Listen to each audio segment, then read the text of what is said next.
doing dips with chains around your neck is mostly a waste of time. And I'll keep proving that to you with facts and logic. First of all, I hear a lot of guys saying that this forces you to lean forward, therefore increasing chest activation, and who doesn't want bigger pecs? Sounds great, right? Except for one insane, huge fucking problem. This is the easiest way of doing the weighted dip. It is your default position when the weights get heavy. So why in the actual fuck does this need to be forced? If you look at street lifting competitions, these are the athletes who have the best weighted dips in the world. This is their competition fucking movement. They train for this day in and day out with heavy weight, maxing out, lots of volume work, etc. It's like powerlifting for bodyweight athletes. All of the strongest athletes hit the best dips by leaning forward because it is the most biomechanically advantageous position. Therefore, you don't have to force it. It's automatically going to occur after a certain point.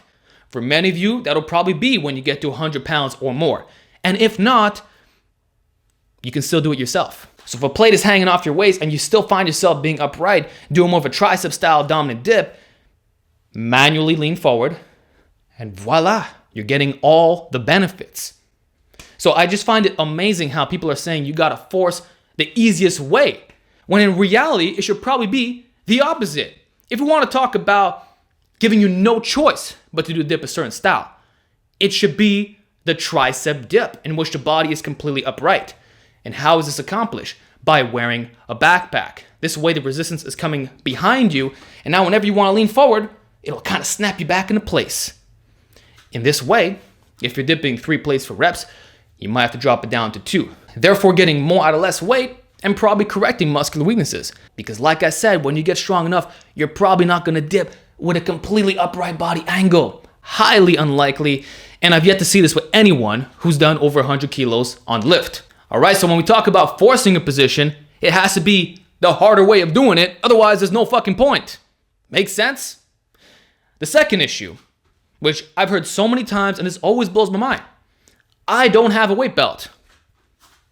Why the fuck not, is my response. Even if you work a minimum wage job, you make $10 an hour, a good weighted dip belt will range between 20 and 50 bucks. Therefore, worst case scenario, it'll cost you 5 hours of work for a belt that'll last you many years, probably 5 to 10 at the bare minimum. An investment for your long-term gains. And by you saying, I don't have a belt to do weighted calisthenics, already implies that you're not that serious. And if that's your reasoning, then so be it. Just don't claim that there's anything magical of putting 30 pounds around your neck when you're capable of tripling and even going beyond that level of strength. So that's one factor to it. Now, if your objection is, well, Alex, I don't have the belt because it's simply not needed. I'm able to put a lot of chains around my neck and get the overloading response. Here's the problem with that. Already, 1 chain is uncomfortable. You add on 2, it's starting to get lower on your neck. 3, 4, 5, which is probably what you're going to need when you're going really heavy. Now you've restricted your scapular movement by a lot. In other words, the dip becomes far more unsafe and uncomfortable for 0 added benefit. As I explained earlier, you're already leaning forward regardless, so you don't need to be forced in doing so, and you're not accommodating the strength curve in any type of way. So now you're doing a regular weighted dip with less upper back mobility, which is the worst thing you could ask for, especially when using heavier weights. Already, dips have a reputation of being higher risk compared to a flat bench. And now, you're not going to allow your scapula to move correctly? Convenience is never worth it when it compromises the movement itself, especially when this is such a simple fix. And it is, by default, convenient. You bring a belt to the gym, clip it onto the chains, takes 2 seconds to set up. So besides money, what's the problem? Now you got something that actually has real tangible benefits. You're accommodating the strength curve, manipulating the joint angle stress itself, overloading the top, deloading the bottom a bit, better on your shoulders. This variation will actually prevent overuse while getting you stronger in a different way, not just for the sake of changing up the movement because it looks fucking cool. Which brings me on to my final point. But Alex, The Rock does dips with chains around his neck. When I hear stuff like this, it makes me so sad for the fitness community. that we have to appeal to celebrities or those who are relatively jacked or have some of the best physiques around. I think I'm going to start calling this the appeal to Reuter fallacy. Guys, use your brain. Do you honestly think that doing a dip with a chain around your neck, which I already exposed, has far less benefits than you realize? Do you honestly think that's the reason why The Rock is continuously getting better year after year, especially when he's prepping for a movie role? Do you think that that's what the Hollywood trainers are recommending out there? This is the fucking secret? Behind the scenes, they're like, okay, guys, you're going to start doing the dips with the chains, and then you're going to announce it to your audience. And if they question you about drugs, all you got to say is, well, look, bro, I've been training for decades. I work my ass off 5 hours a day. Look at the dedication. In other words, a downplaying. That's so fucking common among these individuals. I'm not trying to rant here, but like, when you see someone who has a good physique demonstrating exercise, that says nothing about the effectiveness of the movement. Not a fucking thing. If you can't logically explain the benefits, cannot discuss the biomechanics, pros and cons, which muscle groups are worked and why.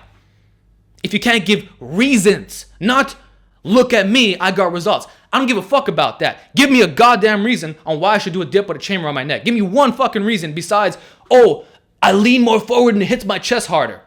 Is that all you have to say? Here's the truth. The Rock or any other bodybuilder who does this exercise doesn't look that way because of it. In fact, we can make the argument that their gains would be better if they modified the execution. If these same individuals did regular weighted dips, the hypertrophy and strength results would be just as good, if not better, because now you're not compromising the exercise. You can lift much heavier weights. If anything, it'll force you to specialize and induce proper progressive overload. It's not just gonna be like, okay, let me grab this random chain in the gym and do some dips to failure. You're gonna be meticulous about your program. Like, imagine if The Rock was doing 200-pound dips. I can sure as fuck guarantee you that's gonna be superior to doing, say, 60 to 90 pounds with the chains. Or if he still wants to use them, like I said, just clip him to the goddamn weight belt, which is what smart hypertrophy and strength coaches recommend. Check out Hypertrophy Coach. Shout out. Great channel, great guy, super intelligent. I didn't realize it, but he's been promoting that exact same variation for a long time. And it makes sense because this is what you would do on a squat, a deadlift, a bench press.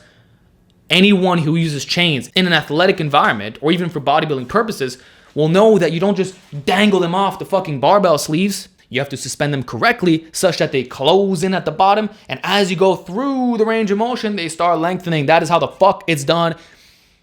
If you're not doing this, you're wasting the opportunity of using the chains. And in that case, do it with a fucking straight weight. Okay, that's how we actually use chains for a specific training benefit. And with that said, I got not much else to say. I want to expand upon this because I feel you can only cover so much in a YouTube short. I hope you enjoyed this video. More on the way, and of course, more shorts too.